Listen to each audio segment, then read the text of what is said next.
Le procès de Laurent Gbagbo et de Charles Blé Goudet s'est ouvert devant la Cour pénale internationale à La Haye. Un procès très attendu en Côte d'Ivoire où l'ancien chef de l'État et l'ex-chef des Jeunes Patriotes sont tous deux accusés de crimes contre l'humanité pendant les violences post-électorales de 2010-2011. Gauthier Rybinski, quel était le rôle de chacun durant la crise? Que leur reproche-t-on? Alors, ce que l'on peut leur reprocher, qu'on le reproche d'ailleurs, c'est d'une part pour Laurent Gbagbo d'avoir été le commanditaire d'un certain nombre d'actions et d'exactions. Alors, des meurtres, des viols, des pillages et des actes de torture.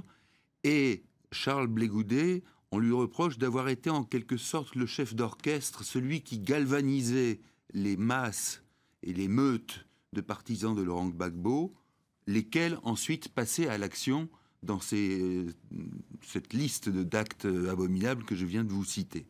Voilà, en gros, ce qu'il aurait reproché. Tout ça rentre sous le vocable de crimes contre l'humanité et ils sont indissociables l'un de l'autre.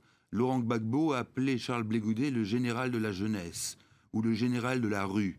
Donc il y avait entre eux une grande complicité, une grande une grande habitude de se côtoyer, de se voir, de se concerter. Donc il n'est pas étonnant de les voir aujourd'hui tous les deux dans le box des accusés au même moment, au même instant, et avec les chefs d'accusation identiques. Alors, c'est le premier procès d'un ex-chef d'État devant la CPI. L'audience, on l'imagine, Gauthier, a un impact important en Côte d'Ivoire? Oui, fatalement, parce que c'est une partie de ce que l'on appelle la réconciliation nationale.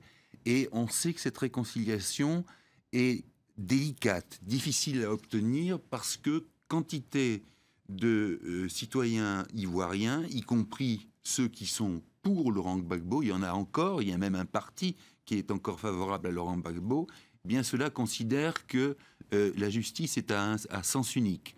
C'est-à-dire que jamais des partisans de Alassane Ouattara, pour l'instant, n'ont comparu devant cette justice.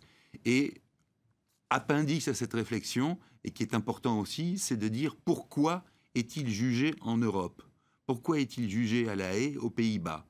Alors qu'on pourrait le juger en Afrique, peut-être pas en Côte d'Ivoire, parce que là, les esprits s'échaufferaient trop, mais dans un autre pays d'Afrique. Donc vous voyez, il y a aussi cette dimension presque ethnocentrée, c'est-à-dire entre Africains, nous pouvons juger.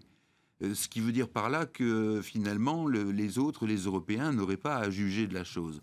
Là, la saisine de la Cour pénale internationale s'est faite par le Conseil de sécurité de l'ONU et ça n'a pas grande différence, ou plutôt ça en a une, en ce sens que ça garantit la solidité des débats, plutôt qu'une cour africaine qui serait peut-être l'enjeu de, disons, de compromis ou de compromission si d'aventure elle était nommée pour juger Charles Blé Goudet et Laurent Gbagbo.